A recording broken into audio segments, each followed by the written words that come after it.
नमस्कार, स्वागत है आप सभी का देवभूमि समाचार में और मैं हूं आप सभी के साथ मानसी झा। आपको बता दें आज वो आजादी का दिवस है जिसके लिए वीरों ने अपना सब कुछ जो है समर्पित कर दिया। आज वो दिन है जब तिरंगा हमारी शान बनकर आसमान में लहराता है। उन वीर शहीदों के बलिदान को सत सत नमन, जिनकी कुर्बानी से हमें आजाद भारत मिला। आप सभी को 80वें स्वतंत्रता दिवस की हार्दिक शुभकामनाएं।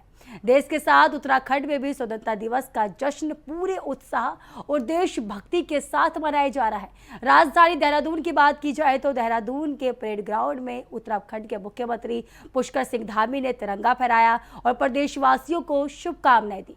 इस दौरान पूरा परिसर जो है देशभक्ति के रंग में नजर आया और भारत माता की जय के नारों से गूंज उठा। मुख्यमंत्री ने प्रदेशवासियों को स्वतंत्रता दिवस की शुभकामनाएं देते हुए स्वतंत्रता संग्राम के वीर शहीदों को नमन किया। समारोह में बड़ी संख्या में अधिकारी, जनप्रतिनिधि और आम लोग मौजूद रहे। इस दौरान क्या कुछ कहा सीएम ने, सुनिए। आज के इस ऐतिहासिक अवसर पर मैं उन सभी वीर बलिदानियों, स्वतंत्रता संग्राम सेनानियों को भी कोटि कोटि नमन करता हूं, जिन्होंने भारत की आन बान शान की रक्षा के लिए अपना सर्वस्व निछावर कर दिया। साथ ही में बाहरी और आंतरिक शत्रुओं से देश की रक्षा करने वाले हमारे वीर सैनिकों के साथ साथ अर्धसैनिक बलों, पुलिस के सभी बहादुर जवानों को भी नमन करता हूं, जो दिन रात देश की एकता और अखंडता के लिए पूरी निष्ठा और समर्पण के साथ अपने कर्तव्यों का निर्वहन करते हैं। मैं उत्तराखंड राज्य निर्माण के लिए अपना जीवन समर्पित कर देने वाले उन सभी राज्य आंदोलनकारियों को भी श्रद्धापूर्वक नमन करता हूं। इसलिए आज के इस अवसर पर मैं उन सभी हुतात्माओं को भी अश्रु पूरी नेत्रों से श्रद्धांजलि अर्पित करता हूं, जिन्होंने देश के विभाजन के दौरान अमानवीय यातनाओं को झेला है, अपनों को खोया है और विस्थापन का कभी न भूल पाने वाला दर्द सहा है। भाइयों बहनों, जिस देश को स्वतंत्रता मिलने के पश्चात यह कहकर नीचा दिखाने का प्रयास किया गया था कि ये देश न एक होकर कभी न रह सकेगा और न ही अपना लोकतंत्र बचा पाएगा, वो भारतवर्ष करोड़ों भारतवासियों के साहस, समर्पण और कार्यकुशलता के बल पर आज न केवल विश्व का सबसे बड़ा लोकतंत्र है, बल्कि एक आर्थिक एवं सामरिक शक्ति भी है। भाइयों बहनों, 2026 का ये वर्ष विभिन्न कारणों से ऐतिहासिक है, क्योंकि जहां इस वर्ष हम अपनी स्वतंत्रता के 80वें वर्ष में प्रवेश करने जा रहे हैं, वहीं राष्ट्रगीत वंदे मातरम की 150वीं वर्षगांठ भी मना रहे हैं। इसके साथ ही यह वर्ष सामाजिक समरसता के प्रेरणापुंज संत शिरोमणि रविदास जी महाराज का 650वां जयंती वर्ष होने के साथ साथ सिख पंथ के नवे गुरु तेग बहादुर जी का 350वां शहीदी वर्ष भी है। इतना ही नहीं, इस वर्ष राष्ट्र सेवा को समर्पित विश्व का सबसे बड़ा स्वयंसेवी संगठन राष्ट्रीय स्वयंसेवक संघ भी अपनी स्थापना के 100 वर्ष पूर्ण कर रहा है। संघ की एक शताब्दी की यात्रा संकल्प, संघर्ष और त्याग से राष्ट्र निर्माण तक की यात्रा है। भाइयों बहनों, राष्ट्र आज आदरणीय प्रधानमंत्री श्री नरेंद्र मोदी जी के कुशल नेतृत्व में विश्व मंच पर अपनी मजबूत उपस्थिति दर्ज करा रहा है। हमारे शास्त्रों में कहा गया है, जननी जन्मभूमिश्च स्वर्गादपि गरीयसी, अर्थात माता और मातृभूमि दोनों स्वर्ग से भी महान है। इसी भाव को अपने कार्यों का आधार बनाकर आदरणीय प्रधानमंत्री जी लगातार राष्ट्र सेवा के संकल्प के साथ निरंतर काम कर रहे हैं और आदरणीय प्रधानमंत्री जी ने देश को विकास की राह पर आगे ही नहीं बढ़ाया है, बल्कि 2047 में विकसित भारत का एक ऐतिहासिक संकल्प भी दिया है। और इसी संकल्प के साथ आज जहां एक और विश्व स्तरीय इंफ्रास्ट्रक्चर का विस्तार हो रहा है, सेमीकंडक्टर से लेकर अंतरिक्ष तक और रक्षा उत्पादन से लेकर आर्टिफिशियल इंटेलिजेंस तक, हर क्षेत्र में भारत आत्मनिर्भर बनने की दिशा में तेजी से आगे बढ़ रहा है। आज चाहे विज्ञान अनुसंधान और तकनीकी का क्षेत्र हो, स्टार्टअप की बात हो, खेल का मैदान हो या फिर योग और आयुर्वेद का विस्तार हो, भारत विश्व पटल पर अपनी एक अमिट छाप छोड़ रहा है। यही नए भारत की विशिष्ट सर्विस है, जहां विरासत भी है, विकास भी है और संस्कार भी है और विज्ञान भी है, जहां देश को विकसित राष्ट्र बनाने का विकल्प रही संकल्प भी है और उस संकल्प को सिद्धि तक पहुंचाने का सामर्थ्य भी है। भाइयों बहनों, हमारे प्रेरणा स्रोत पंडित दीनदयाल उपाध्याय जी ने कहा था, विकास की कसौटी वो व्यक्ति है जो पंक्ति में सबसे अंत में खड़ा है। इसी सोच के साथ आदरणीय प्रधानमंत्री जी के नेतृत्व में आज देश में चलाई जा रही उज्ज्वला योजना, प्रधानमंत्री गरीब कल्याण अन्न योजना, पीएम आवास योजना, स्वच्छ भारत अभियान, आयुष्मान भारत, गरीब कल्याण अन्न वितरण जैसी अनेक जन कल्याणकारी योजनाएं करोड़ों नागरिकों का जीवन बदल रही हैं।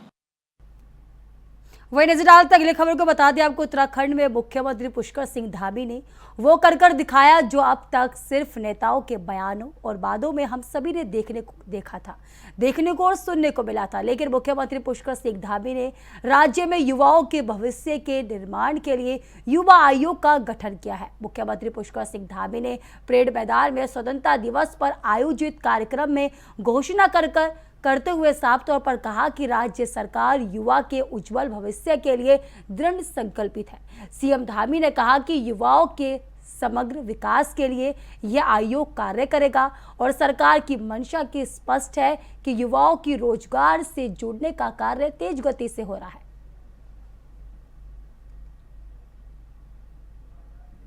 युवाओं को सर्वोच्च प्राथमिकता पर हमारी सरकार ने हमेशा ही रखा है।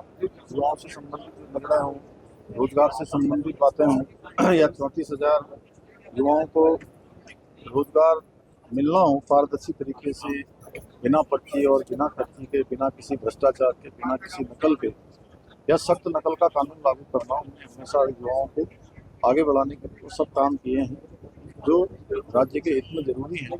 और इसी क्रम में युवाओं के भविष्य निर्माण के लिए रोजगार स्वरोजगार की दिशा में आगे बढ़े, शिक्षण प्रशिक्षण हो और सभी पहलुओं को ध्यान में रखते हुए युवाओं के समग्र विकास के लिए युवा आयोग का गठन किया जाएगा। इसकी आज हमने घोषणा की है और जल्दी ही युवा आयोग इस पर युवाओं के समग्र विकास के लिए काम करेगा।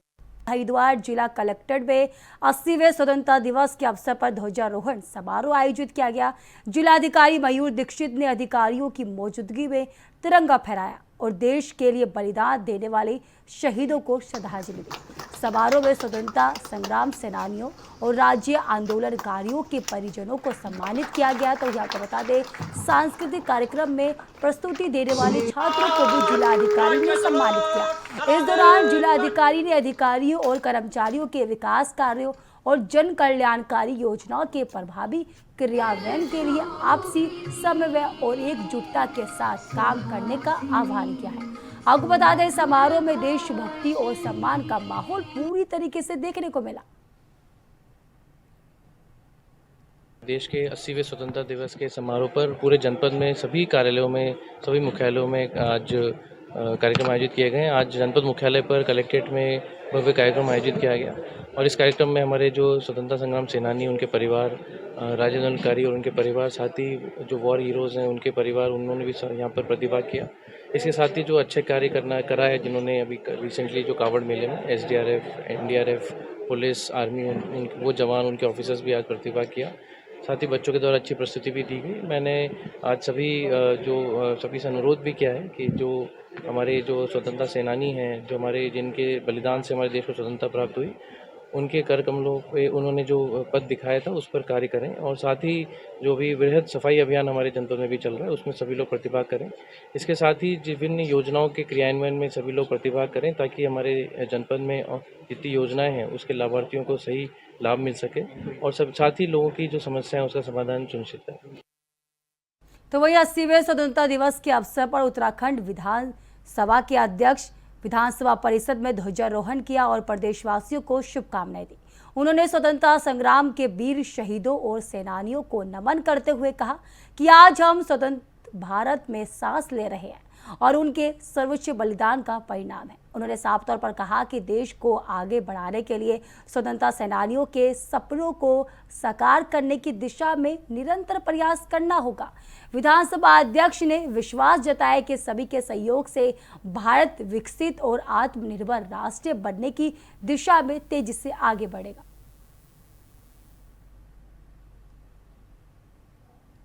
80वां अपना स्वतंत्रता दिवस मना रहे हैं और आपने जैसे देखा विधानसभा में अभी झंडारोहण हुआ है।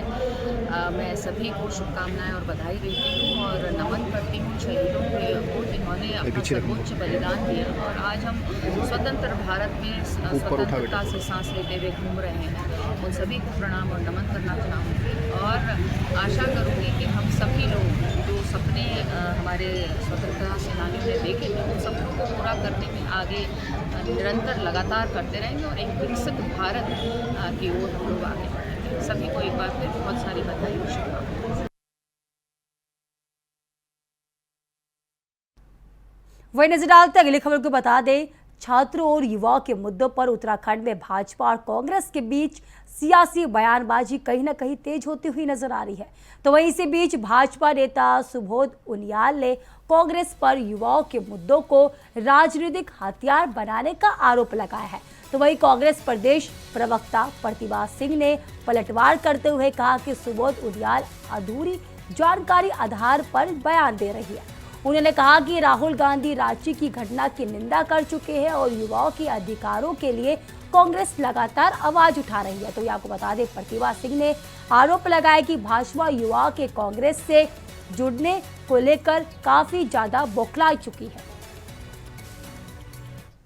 देखिए, पहली बात तो सुबोध उनियाल जी की पीसी भी उसी तरीके की थी कि आधा ज्ञान लेकर वो बैठ गए थे, क्योंकि रांची में जो हुआ उसकी निंदा खुद राहुल गांधी जी ने परसों शाम को प्रेस वार्ता में कर दी। उन्होंने कहा हेमंत सोरेन से बात करेंगे और जो हुआ है वो नहीं होना चाहिए, क्योंकि राहुल गांधी जी ने शुरू से कहा कि युवा भाजपा कांग्रेस का युवा नहीं है। सुबोध उनियाल जी सुन लीजिए, राहुल जी ने कहा कि ये युवा देश का युवा है, देश का भविष्य है और देश के भविष्य के अधिकारों की सुरक्षा करना, रक्षा करना कांग्रेस का कर्तव्य है और मैं ये करूंगा। इसीलिए वो युवाओं के साथ खड़े हैं और इस बात से भाजपा बौखला रही है और डरी हुई है। यही वजह है कि आज धामी जी को भी युवा कल्याण योजना लेके आनी पड़ी, युवाओं से संवाद स्थापित करने पड़े। और जब आप युवा से बात कर रहे हैं और एक युवा खड़े होकर कह रहा है कि जी हमसे तो रिश्वत मांगी गई थी, मैंने नहीं दी और लेकिन उसके बाद भी मेरा सिलेक्शन हो गया, तो मुझे लग रहा है उनको कह दिया कि आप बैठ जाओ, कोई दिक्कत की बात नहीं है। तो ये बड़े शर्म की बात है और युवाओं को गुमराह राहुल जी नहीं कर रहे हैं, युवाओं को गुमराह 2014 में भारतीय जनता पार्टी ने किया था और ये वो युवा हैं जिन्होंने 2014 में देश की सत्ता बदल दी थी। ये युवा 2027 में प्रदेश की और 2029 में फिर से देश की सत्ता बदलेंगे और कांग्रेस को स्थापित करने का कार्य करेंगे, क्योंकि ये युवा आज उम्मीद के नजर से कांग्रेस को देख रहे हैं, माननीय राहुल जी को देख रहे हैं। वहीं नजर डालते अगली खबर की बता दें, खबर नैनीताल से सामने आ रही है, जहां शनिवार को पर्यटकों से भारी एक थार गाड़ी करीब 100 मीटर खाई में जा गिरी। आपको बता दें, खाई में जा गिरी हादसे के समय वाहन के 5 पर्यटक सवार थे। दुर्घटना की सूचना मिलते ही एसडीआरएफ, पुलिस और फायर ब्रिगेड की टीमें मौके पर पहुंची और राहत बचाव अभियान शुरू किया गया। जवानों ने खाई में उतरकर सभी 5 पर्यटक को सुरक्षित बाहर निकाल लिया। तो ये आपको बता दें, शुरुआती जानकारी के अनुसार ये कहा जा रहा है कि सभी पर्यटक फिलहाल सुरक्षित है। हादसे के बाद मौके पर कुछ समय के लिए अफरा तफरी का माहौल देखा गया। तो वही पुलिस ने घटना के कारणों की जांच शुरू कर दी है और वाहन को खाई से बाहर निकालने की कार्रवाई हो जारी है। मेरा नाम सब इंस्पेक्टर मनीष भाकनी है, मैं एसडीआरएफ नैनीताल से हूँ। आज सुबह हमें आपदा से सूचना मिली थी कि कुरपाताल के पास एक गाड़ी गिरने की सूचना है और हम लोग द्वारा तुरंत कार्रवाई की गई और मौके पे जाके देखा गया कि गाड़ी करीब 100 या 110 मीटर नीचे गिरी हुई थी, कुरपाताल से जस्ट बगल में ही। और हमारे द्वारा वहाँ रीच बनाई गई और गाड़ी में 5 लोग सवार थे, जिनमें से 5 को निकाल दिया गया है जो घायल हैं और उन्हें एम्बुलेंस के द्वारा हॉस्पिटल के शिफ्ट कर दिया गया है और अभी टीम ही पॉइंट पे ही है और बाकी सर्चिंग अभी जारी है। कौन सी गाड़ी थी, कहाँ से आ रहे थे? गाड़ी महिंद्रा की बता रहे हैं, 5 सीटर है और गाड़ी का नाम तो मुझे अभी ज्ञात नहीं है, बट ये है कि हाँ ठीक है, 5 लोग जो हैं वो भी सुरक्षित हैं, थोड़ा चोटें हैं उन्हें और अभी ठीक है उनके हाल। कहाँ लेके गए? हॉस्पिटल लेके गए हैं, नैनीताल हॉस्पिटल जो जिला बेस अस्पताल है हमारा उधर। तो फिलहाल मेरे साथ इस बुलेटिन में इतना ही। तब तक के लिए देश और दुनिया की तमाम खबरों के लिए देखते रहिए इंडिया न्यूज़। नमस्कार।